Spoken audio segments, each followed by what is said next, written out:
সারা দিনটা ভালোভাবে কাটানোর জন্য প্রত্যেকদিন সকালবেলা আমারও একটা মোটিভেশন দরকার। সেটা সারাদিনের কাজ হোক বা এক্সারসাইজ হোক বা কিছু মোটিভেশনাল কথাবার্তা বাই সদ্গুরু। তো আমি প্রত্যেকদিন কিছু মোটিভেশনাল স্পিকারের কথা শুনি, নিজেকে আরও বেশি ইন্সপায়ার করি আজকের দিনটা খুব ভালোভাবে কাটানোর জন্য। নাহলে পিসিওডি প্রবলেম তো জানেনই। জীবনে কিছু পাক না পাক, পিসিওডি এনাফ আপনাকে স্ট্রেসফুল লাইফ লিড করানোর জন্য। আপনার লাইফে সব কিছু থাকা সত্ত্বেও মনে হবে কিচ্ছু নেই, আপনার লাইফ পারফেক্ট হওয়া সত্ত্বেও মনে হয় আপনার লাইফের মতো ইমপারফেকশন কারোর লাইফে নেই, আপনার মতো অসুখী কেউ নেই। Good morning everyone. আগে বলুন সবাই কেমন আছেন? ভালো চলছে? মনটা কি আগের থেকে একটু ভালো নাকি ভালো না? তো আমি বলবো অবশ্যই সকালবেলায় 8 ঘন্টা 20 মিনিট হলেও যোগাটা করুন, দেখবেন আস্তে আস্তে মিনিমাম 1-1.5 মাসের মধ্যে আপনি বুঝতে পারবেন যে জিনিসগুলো আপনাকে ভীষণভাবে এফেক্ট করছে সেগুলো হয়তো অতটাও এফেক্ট করবে না, আপনার মনটা কাম অ্যান্ড কুল হয়ে যাবে। হয়তো আপনার উপর এফেক্ট পড়বে বাট কম পড়বে, 90%-এর জায়গায় হয়তো 50% পড়বে। মিনিমাম 2-3 বছর ধরে কমপ্লিট যোগা সেশন নেওয়ার পর তখন দেখবেন আস্তে আস্তে পুরোপুরি কেটে গেছে এই ব্যাপারটা। তার মধ্যে আস্তে আস্তে কাজ করছে, যেহেতু আমি যোগা স্কিপ করি না, এর সঙ্গে যদি আমি প্রপার হেলদি ডায়েটটা মেনটেন করতে পারি, হয়তো সপ্তাহে 5 দিন হচ্ছে, বাকি 2 দিন হচ্ছে না, বাট যদি ফুল অন মেনটেন করতে পারি তাহলে হয়তো আমি আরো বেশি তাড়াতাড়ি রিভাইভ করবো। তোমরা অনেকেই হয়তো বলো যে দিদি তুমি এত কিছু করো, তোমার স্কিনের কেন কোনো ইমপ্রুভমেন্ট হয় না? তো স্কিনের ব্যাপারটা টোটালি ডিফারেন্ট, ঠিক আছে? ভেতর থেকে কতটা হেলদি, আমি কতটা অ্যাক্টিভ, এটা আমার কাছে বেশি ইম্পর্টেন্ট। স্কিনটা তো সবারই পারফেক্ট থাকে না। আমার ছোটোবেলা থেকে, মানে আমি যবে থেকে 13-14 তখন থেকে আমার পিম্পলের সমস্যা। তো এটা হেরিডিটারি বলতে পারেন। আমার মেজদির আর আমার বাবার সেম প্রবলেম। বাবার যদিও পিম্পল হয় না, কিন্তু প্রচন্ড অয়েলি স্কিন। মায়ের বড়দিরা বিয়ের কোনোদিন কোনো পিম্পল হয়নি, তো এটা হেরিডিটারি বলতে পারে। আর সাডেন আমার যে প্রবলেমটা হচ্ছে পিম্পলের থেকে, যে প্রবলেমটা আমার বেশি হচ্ছে অ্যালার্জিক রিয়াকশন। আর পুজো আসছে, ঘর ঝাড়াঝাড়ি হবে, আর প্রচন্ড বেশি আমার ডাস্ট অ্যালার্জি। বাইরে বেরোই, একটু যেখানে বেরোই, মানে আপনারা হয়তো মাস্ক ইউজ করতে বলবেন, কিন্তু মাস্ক ইউজ করেও আমার কিছু হয় না। 100% জায়গায় হয়তো 30% রিলিফ পাই। এই একই ব্যাপার, আমার মুখে দেখবেন পিম্পলের থেকে বেশি গুড়ি ব্যাপার, ওটা অ্যালার্জিক রিয়াকশনের জন্য হয়। অ্যালার্জিটা কেটে যায় তখন আবার স্মুথ হয়ে যায়। আজকে শনিবার, অনেক দিন ধরে নদী বলছে পিহুর বাড়ি যাবো, পিহুর সাথে খেলবো। এদিকে পিহু ওকে ভয়েস মেসেজ করছে, নদী দিদি তুমি কেন আতো না করছে। আজকে নিয়ে যাচ্ছি পিহুর বাড়ি। আমি চললাম বাড়ি ছেড়ে। তুমি তো আমাকে কোনো কিছু কিনে দিলে না পুজোর জন্য, আমি রেগে গেছি, আমি চলে যাচ্ছি। তোমার সংসার তুমি সামলাও, ছেলেকে বগলে গুজে দাও। দুটো ছেলেকে মাঝখানে বসাবে, সাইডে বাবা বসবে, ঠিক আছে? দিয়ে সংসার করবে। চললাম, টাটা, বাই বাই। আবার এই এত কাঁচা আম, হে ভগবান, তুমি খাও না কাঁচা আম? खाती हूँ, मेरे हाथ में दर्द है ना, डॉक्टर ने खट्टा खाने से मना किया है। चार करके सबको। এই কি হলো, ডাক্তার কি বললো হাতে?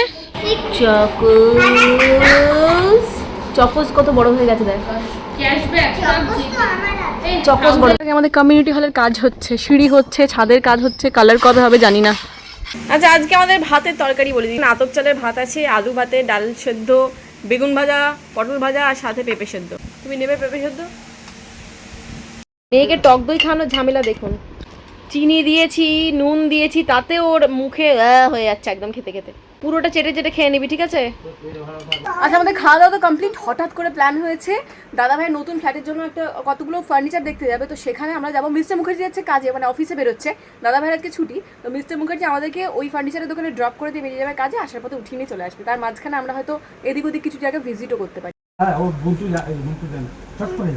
ওই সতমলাটা 5 মিনিটের মধ্যে রেডি হয়েছে, আর পেয়ারা হাতে নিয়ে ছুটে পালিয়েছি। আচ্ছা, আমরা এরকম হঠাৎ করে, মানে নাক মুখে গিলে কোনো প্ল্যান নেই, হঠাৎ করে বেরিয়ে গেছি। মা বলছে কোথায় যাচ্ছিস? আমি বলছি আসছি। তোমরা যাও, অসুবিধা নেই, আমি গেলে তখন টেনশন হয়ে যাবে না, কি কাজ দেখে দেবে। তিলোত্তমার জন্য মিছিল দেখলাম বেহালার কাজটাতেই। তো মনে হয় এটা কোনো অর্গানাইজেশন বা স্কুল থেকে বেরিয়েছে, কারণ সমস্ত বাচ্চা কলেজের মেয়েরা, বাচ্চা মানে স্কুলের মেয়েরাও সমস্ত বেরিয়েছিল। পেছনের দিকে ছোট ছোট বাচ্চা স্কুলের মেয়েরাও ছিল। হোপফুলি এটাকে আবার কেউ রাজনৈতিক দলের প্রতিবাদ মিছিল বলে বলবে না। আচ্ছা, প্রথমে মিস্টার মুখার্জি যাবে বেহালা, মানে এসে গেছে আমরা বেহালা, ওখানে ওর দরকার আছে। এখন গড়িয়াতেও দরকার আছে। তারপরে দাদা ভাইয়ের ফার্নিচারের ওখানে যাবে। মিস্টার মুখার্জি গেছে এখানে, আমরা গাড়িতে বসে ওয়েট করছি আর মানুষজন দেখছি। কাজ হলো? হ্যাঁ, সুব্রত তো নেই নাকি? না, আমার কাজের জায়গা। আরামবাগ যাবে? আরামবাগও তোমার কাজের জায়গা, চলো। আমি অনেকক্ষণ ধরে ওয়েট করে বসে আছি। সুব্রতার বাড়ির সামনে একটা মোড় আছে, সেই মোড়ে আমি যাবো আর গিয়ে চকলেট কিনবো। ডার্ক চকলেট কিনেছি যদিও, ঠিক আছে। এই হলো মোড় সুপার মার্কেট, একদম অপোজিট রোড। প্রেশার এত লো, তাই খেজুর শেষ হয়ে গেছে, খেজুরও নিয়ে নিলাম। বাইরে বৃষ্টি শুরু হলো। আমাদের এখানে ওয়াইপার নেই কেন? আমাদেরও তো ইচ্ছা হবে এখানে এরকম হবে।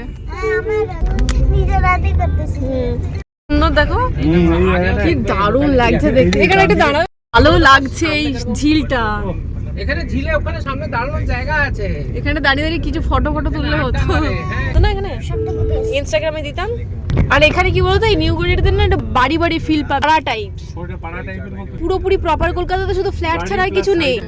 সবকিছু ফেসিলিটিও আছে, ঝিলও আছে, মানে অসাধারণ একটা হোমলি ভাইবস আসে। আমরা এখন যেখানটা এসেছি সেখানে একটা চায়ের দোকানও পাচ্ছি না যে একটু চা খাবো। এখন বেজে গেছে প্রায় 5টা বাজতে চলে। এখান থেকে দাদাভাইয়ের ফার্নিচারের দোকান। মিস্টার মুখার্জি গাড়ির যে সুন্দর অবস্থা না, একদম পুরো চারিদিকে একদম স্পট ধুলোই ভর্তি চারিদিক। আকাশে একটু বেশি নীল নীল লাগছে চারিদিকটা, ছোটখাটো পুকুরও হয়ে আছে। নদী গাড়ি থেকে নেমে বলছে ঝাঁপ মারবো সুইমিং পুল, মানে মোটামুটি কোনো একটা জায়গায় জল জমে থাকলেই ওটা ওর কাছে সুইমিং পুল। আচ্ছা, আমাদের এখানে কাজ কমপ্লিট হয়ে গেছে, মানে মিস্টার মুখার্জি কাজ হয়ে গেছে। তো এরপরে আমরা যাব, এখন প্রথমে চা খাবো, তারপরে দাদাভাই ফার্নিচারের ওখানে যাব। আচ্ছা, আমরা চলে এসেছি নিউ গড়িয়ার স্পেন্সারের সামনে। দাদাভাই চা আনতে গেছে, দাদাভাই চায়ের জন্য মনটা হাকুপুকু করছিল। এখানে না অনেক কিছু আছে, ঘুরে ঘুরে একটু দেখি। চল যাবি নদী, তুই আর আমি? আমার সাথে কেউ যাবে না, গেলেই টাকা খরচা করাবে, ওই জন্যই। দাও এরকম করে ধরো, এইটুকু চা, এরকম করে ধরো।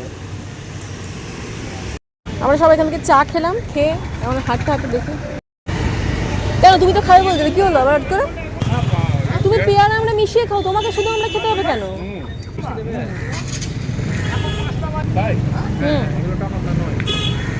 আমি এখানে একটা চাট খাচ্ছি, আমি খাচ্ছি শুধু আমরা, মিস্টার মুখার্জি খাচ্ছি পেয়ারা আমরা।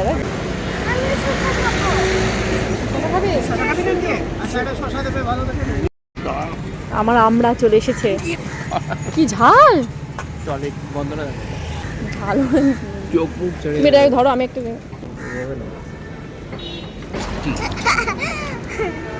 দাঁড়াও, আমি নিয়ে নিচ্ছি। বা আমরা নিলাম, দাদাভাই আর মিস্টার মুখার্জি পেয়ারা আমরা মিক্স করে নিয়েছে। আর নদী এখানে শুধু শশা খাচ্ছে নুন দিয়ে। এগুলো খাচ্ছে খুব বিশাল ঝাল, তো যে হারে ঝালটা লেগেছিলো এখানে চকলেট আইসক্রিমই ছাড়াতে পারবে ঝালের ঝাল। এরপর থেকে পেয়ারা খাওয়ার আগে না 10 বার ভাববো, বলবো যে লঙ্কা দেবেনই না, শুধু মশলা দিয়ে করে দেবে। ঝিলের ধারে বসে বসে হাওয়া খাচ্ছে, ভাল লাগলো। ওকে তো ঝাল দিইনি, এই ঝিলটা বেশ হাওয়া দিচ্ছে, কি সুন্দর। শনিবার বলে সমস্ত জোম্যাটো, সুইগি, যা ডেলিভারি বয়গুলো সব ভর্তি। পড়ে যাস না, তোমার পেট ঠান্ডা হলো? চলো একটু স্পেন্সারে ঢুকি, অ্যাভোকাডো পাওয়া যায় নাকি দেখবো। মোড়ে পেলাম না তো।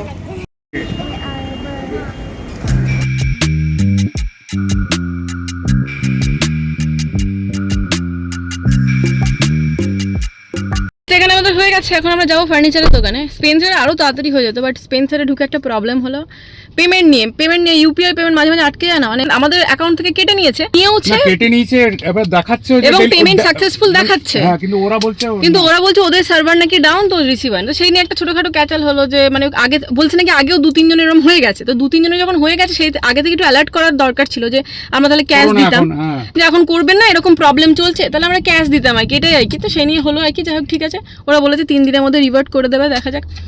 গুগল আমাদের একটা এমন ফ্যাসাদে ফেলেছে, এমন এদিক ওদিক ভেতরে গলিতে নিয়েছে না, কোথাও খুঁজেই পাচ্ছি না আলটিমেটলি ফার্নিচারের দোকানটা কোথায়।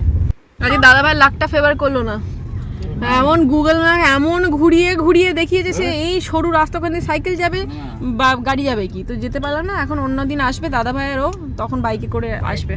আমরা এখন পুরনো জায়গা দিয়ে যাচ্ছি, আমাদের গীতাঞ্জলি পার্ক যাওয়ার পথে সবারই বাথরুম এমার্জেন্সি, না আপনাদের হয় নাকি এরকম মলে দাঁড়িয়ে পড়েন বাথরুমের জন্য? তো আমরাও একটু বাথরুমে ফ্রেশ হয়ে গেলাম, আর আশেপাশে একটু দোকান ঘুরে নিলাম। শ্রীনিকেতনের কিরকম কি কালেকশন আছে দেখে নিলাম। কি দেখছো? প্লিজ নাও। আমাদের তো আজকে শনিবার, মানে পুরো ভেজ ডে, তো আমরা সেরকম কিছুই খেতে পারলাম না, চা খেয়েছি, বাট নদীর খিদে ভীষণ পেয়ে গেছিলো, আর কিছু পেলাম না। ওয়াও মোমো ছিল, ওকে 4টে মোমো খাইয়ে দিয়ে। আগে এখানে চায়ের দোকানে ঝুবড়ি টাইপের ছিল, ওখানে ম্যাগি করা হতো গরম ম্যাগি, ডিমের পোচ খেতাম চায়ের সাথে। দাদাভাই স্পেশাল জায়গায় দাদাভাই চা খেতে এসেছে।